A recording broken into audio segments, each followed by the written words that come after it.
Good afternoon, everyone. 2021 shaping up to be strange for food pricing. China's grain imports soaring to record highs, as well as corn imports into China more than double the previous year. Soybeans surging into China more than 50% from a year earlier. They're struggling with food security. Russia now imposing a wheat export tax of 50 euros a ton extra. Argentina suspending wheat exports. This follows on heels of suspension of corn exports less than a month ago. Tyson Foods price fixing. Chicken forced to settle $220 million. In Australia, salmon heist. Price fixing there too. Premium quality marked as waste, stolen out the back, 250 tons. And you thought the great distraction was about the economy? It's about the food availability.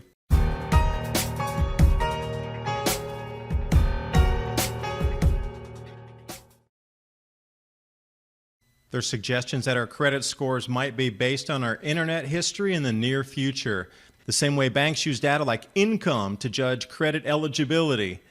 Now is how websites could use internet search history in the future. I won't let my internet history be used to judge my credit score. That's why I use Virtual Shield. You can head over to virtualshield.com, and in the download tab, I'm going to choose Firefox. And click Install Now to add the Virtual Shield add-on. It's just that easy. And get started with your free 30-day trial. Install it, click Connect.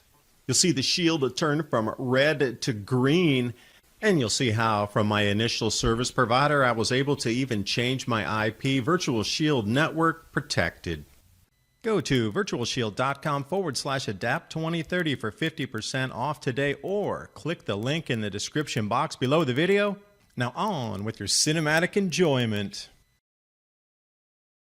And we're going to start right up here with a look at 2020 in total. China's grain imports soared to record highs. And right on the heels, 2021, these last 2 months are also record high imports, corn and wheat.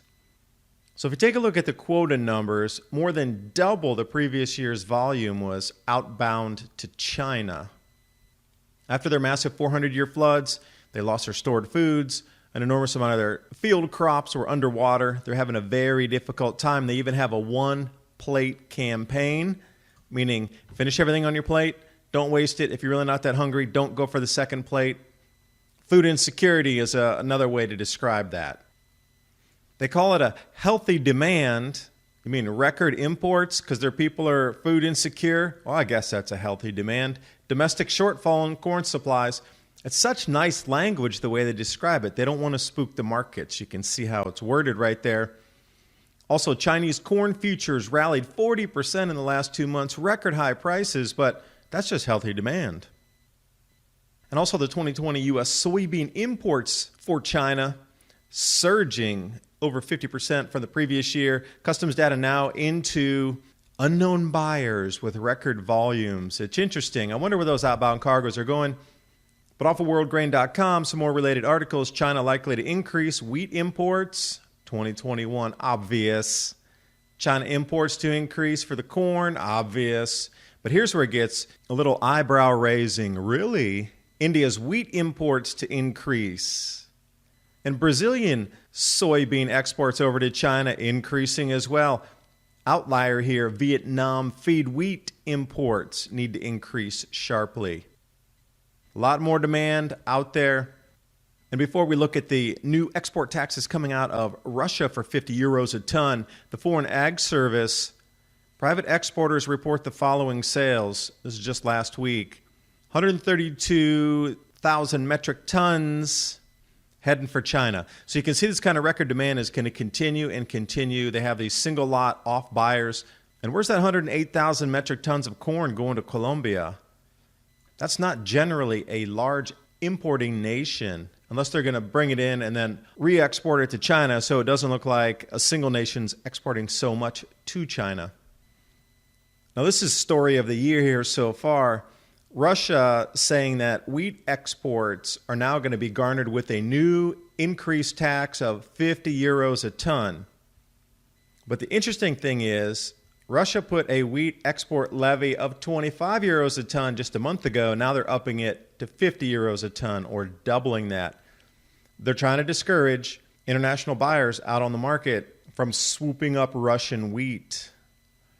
Also, another shake your head moment here. Argentina, just a month ago, ceased all corn exports. They were saying that they wanted to keep the animal husbandry industry intact, that they were worried about farmers not having enough feed, and that would trickle down into prices in supermarkets. People would be angry. And hungry people do strange things, and they were trying to prevent all that. That was the excuse for the corn export embargo. But here, January 20th, not even a month since the corn news, now they're going to suspend wheat exports. Unnerving investors, yes, it should send a huge signal to you. Argentina is the third largest corn exporter on the planet, and they ceased their exports. Now they're ceasing their wheat exports. What's going on down there? Because we look over here at Black Sea wheat futures, and the options hit record annual contract volume. So there is massive buying out there. I bet a lot of it's China, but there's an enormous amount of other periphery countries that are looking for supplies as well due to their internal inabilities to grow. And what's so surprising during this whole thing is, how is Europe's soft wheat exports down 72% year on year? That's nearly impossible. If there's so much lack of supply and options records, Argentina cuts off wheat exports, and the European Union can't get it together for the wheat export sales, it tells me that they actually don't have the wheat to sell. That something went drastically wrong, and what we're seeing in all these rosy reports of the USDA is fabricated numbers. That makes no sense right there. 72% down when there's so much record demand across the planet. And you knew this shift was coming. Countries, societies are going to start shifting the grains that they eat. So look at this. Barley heading to a new market. Mexico, 35,000 tons. We're starting to see this shift in grain consumption happening before your very eyes. And you know where the next investment play is going to be? Watch the big money. It's going to be in the milling grain terminals and the grain processing and storage facilities. Who controls the food controls society. So look for the big plays when you start to see a lot of these acquisitions coming in on the grain terminals. You know something big's happening, and the consolidation of food into a few hands is in motion. And since we're coming into planting season, I wanted to get this Survival Essentials, and I wanted to do an unboxing, if you will. Take a look at the seeds with you on the film here. But the price has risen from 105 to 118 when I saved that in my cart last week, and then I went to take a look at it again. That's up 10%. Seeds, not the actual food. So even if you're going to buy seeds to grow your own food, it's already up 10%. Food's up more than that. We're looking at 7.5-year highs in the corn and the soy and the World Food Index as well. So you know there's going to be some shenanigans and a little bit of illegal activity going on with food because of all the higher prices and food unavailability. This is just the cusp. 2021 is going to rock your world. You're not going to expect the food prices to come up so fast. It's going to blindside you.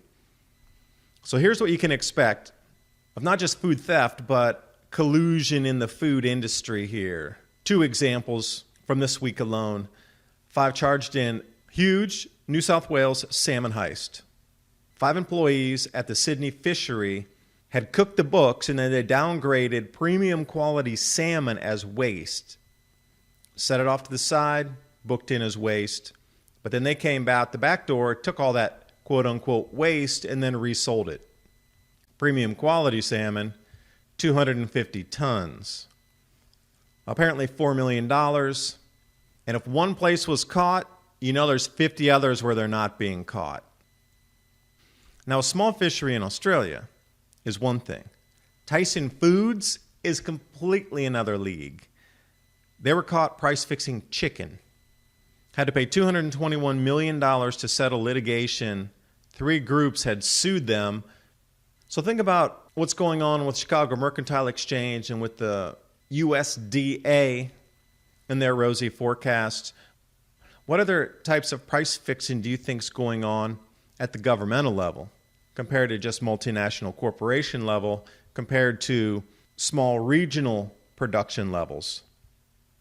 Tyson will just brush this $221 million off and be like, oh, that's a day of revenue, no problem. We still got 364 more days to make money. Yeah, we'll pay it. And they're going to keep price fixing all the way through to rationing. End of 2021, beginning of 22, rationing. Look for it coming in. Who controls the food? Controls society. And speaking of food, prices are rising. 2-week emergency or the 4-week emergency food supply. Do you see the writing on the wall? What's happening across the planet at the moment? Giving yourself that peace of mind of having storable foods in your home so you don't have to go out into the chaos. But at the same time, it's going to be cheaper to buy it now than it will in 4 months, 6 months, 8 months.